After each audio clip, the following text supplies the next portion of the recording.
evening. I'd like to introduce Jenny Scott.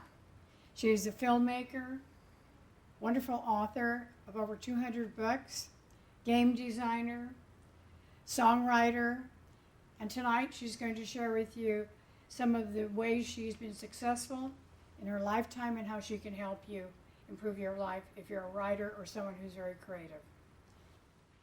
So Jenny, how did you happen to write so many books? 200 is amazing. Well, basically I started doing books when I was in college. And my initial career started when I wrote term papers.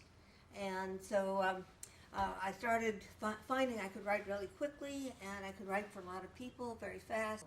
And so then when I got in graduate school, my dissertation was I was comparing spiritual growth groups and witchcraft groups. And so then I tried to turn that into a book because I just kept writing and writing and writing, and I just got all these ideas as I was doing it.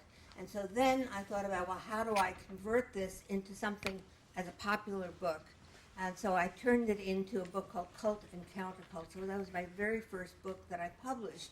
And after that, I started, as I was a graduate student in sociology, and I gradually started turning the various books that I was doing into popular books. The next one was called The Magicians, and I compared a black magic group, and I was just an observer in it.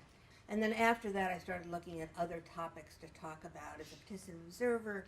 And then during the 80s, all of a sudden, with the Reagan Revolution, sociology and anthropology more or less disappeared as a popular field to go into.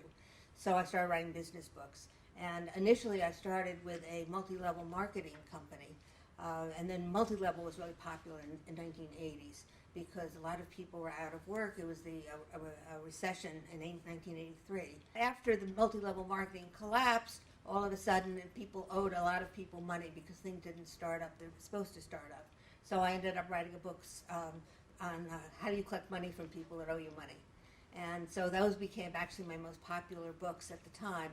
I wrote a book for Nolo Press about how do you collect your court judgment. And so one thing led to another. Well, I know you were on Oprah's show. Yes. Yeah, that was actually in 1997. And the way that happened is what I started doing is turning things that happened in my life into, just to make meaning of them. So there was some people that lied to me, and I had 3 experiences like that. And I ended up writing a book about the truth about lying. And so when Jim Carrey came out with his book, his film, Liar, Liar, this was 2 years after the book came out, and the book was no longer on the market anymore, but they had it in their records, so they called me to be on the show. And so they flew me there. It was a hotel. You know, for the little 7 minutes that I was on there, it was sort of exciting. There were a number of different programs that I was on about lying. And then there's a panel. When I was on Oprah, there were a panel of 5 people because in the book I have 5 different categories of lying, from somebody who's just doing white lie to somebody who lies all the time and is a psychopathic liar. And so I had these 5 categories. So they had picked out people to be represented on the show. They didn't have the psychopathic liar. They decided not to do that. But they had the other 4 categories. And so they would give their stories and I would comment on it. And it was kind of fun, you know, being like this expert on Oprah. Tell me what kind of process you use to enable you to write so fast, because you write a lot of books very quickly. Well, one of the things that I did when I was in my 20s is I did a lot of things with visualization. I went to a lot of the programs that they did at Esalen, where I did altered states of consciousness, I did hypnosis, I worked with some of the major people in the field at the time. Charles Tart is one of the ones who comes to mind now. I went to shamanic programs. I went to a lot of these visualizations, experiences, and I would flip into this altered state. And so using visualization really helped me experience that. I mean, there was just a lot of really crazy things happen, so I felt like I was in a movie.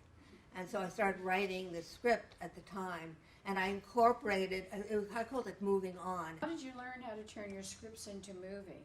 Is it the same thing you just said? You lived a lot of these experiences and gave you the idea for a movie? Well, you have to basically start with the script. So, and then the process of turning the script into a film is a whole nother a series where you have to raise funding for it. You have to get a team of people together. It's very easy to write a script. In fact, I do that now, where I write my own scripts, and I also convert people's books into scripts. But when I started, I just had some scripts. Then I started going to some conferences in Los Angeles, and then I commuted between Oakland and Los Angeles for a while. For about 2 years. I would spend two weeks in Oakland, 2 weeks in Los Angeles, and so I started going to conferences there about how do you get films made. Another thing I did is when I came back from LA, I joined some groups, volunteer groups in Berkeley. I lived in Oakland at the time, and I joined the Berkeley Community Media Group, and they had some classes on editing and production. I discovered I didn't really want to be an editor because of it's very, very detailed work and time consuming, and so I really liked doing the scripts. But I then found, in order to get my scripts made, I had to become a producer. I didn't really like being a producer, but it was just something I had to do in order to have them happen. And what the producer would do on these volunteer films is they would come up with this idea. They would develop. They would do screen breakdown, so you know who is going to do what. You would put a cast together, and so I would do these small volunteer projects for a few minutes. They would be like maybe 5-10 minutes programs. And then I also joined Scary Cow, which is in San Francisco, and it's a film collective. And so through that, I got another series of films. I also turned some of my songs that I had previously written and had recorded with musicians, and I turned those into music videos. And so after that, I did that for about 5 years. I ended up with about 60 different films that I produced. I decided, well, I'm going to go pro, and I moved to Lafayette at the time, and so I really lost contact. Basically, when you're doing these short films, there's no money in it. And everybody puts up their own money, or there's no budget, and you maybe $100, $200, and you're able to do this film. But when you start looking at these feature films, and you're looking at 10,000, 20,000 on the very low end, you have $1 million films, so it's a whole different ballgame. And then I met one of the actors who had auditioned for it. She didn't cast him, he didn't have money, and he referred me to the team that I'm working with now. So, I always think that there's a reason that things happen, and you can turn them around, and so that's been my philosophy of when things happen, I find writing about them or somehow turning them into something different or a film. I have a model of conflict resolution, which I call the ER model. And I think when you're facing a challenging situation, one of the first things that comes up is you feel very emotional about it. And so the ERI model is you want to first get the negative emotions out of the way, and then R is the reason. You want to understand what's going on. And there are different ways of dealing with conflicts. So there's compromise, there's collaboration, there's confrontation, there's delay, there's avoidance. So you can think of the different strategies, and I think to look at any particular situation that's occurring to understand it. And then the last part of it is the I, which is the intuition, where you basically come up with alternative scenarios. You imagine what might happen, and I talked about visualization earlier. And when you look at your visualization and how you might visualize these different scenarios, or you see yourself in different roles, and you can create a new persona for yourself through doing this, and then you can maybe act out those things. So if you're in a difficult situation, you try to analyze the situation. What's the best thing you can do? What are the best alternatives? What's likely to happen? And then you intuitively look at what to do. So I just basically started doing all sorts of things, and I always figured I would figure out what I wanted to do, and it wasn't until recently that I became more focused around writing books and scripts, because I kept doing so many different things, and it can make you a little bit. People want people to focus. Where the Renaissance woman or the Renaissance man is not really in favor right now, and they want you on TV. If you have one big bestseller book, it's more important to them that I've written 200 books. Right. Okay, great. And so basically what that is there's all these different platforms that you can work with. If you have a book, you could turn it into a blog. You can turn the blog into a video. You can turn the video into PowerPoint. You can put this on classes. There are all these different formats that you can use to get your message out there. And once you've written the material once, you don't have to rewrite it all. Don't have to do different subjects. You can basically rework that material and adapt it to different formats.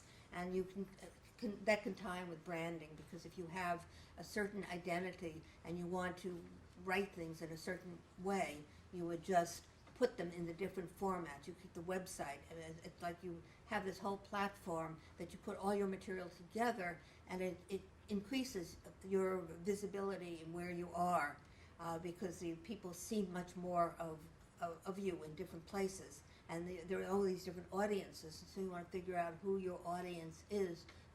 So some people may be visual, they want to see videos. Other people may be want to read something. Other people may want to listen to something. So you basically get all these audiences together. And the book has increased your impact and influence. So that was a book that I wrote where I combined all of these things together.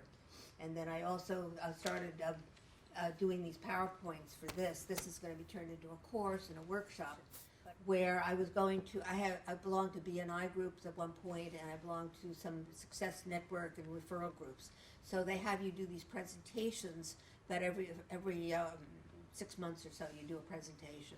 And so you have 7 to 10 minutes. So I started this PowerPoint presentation, which was about 48 slides at that point.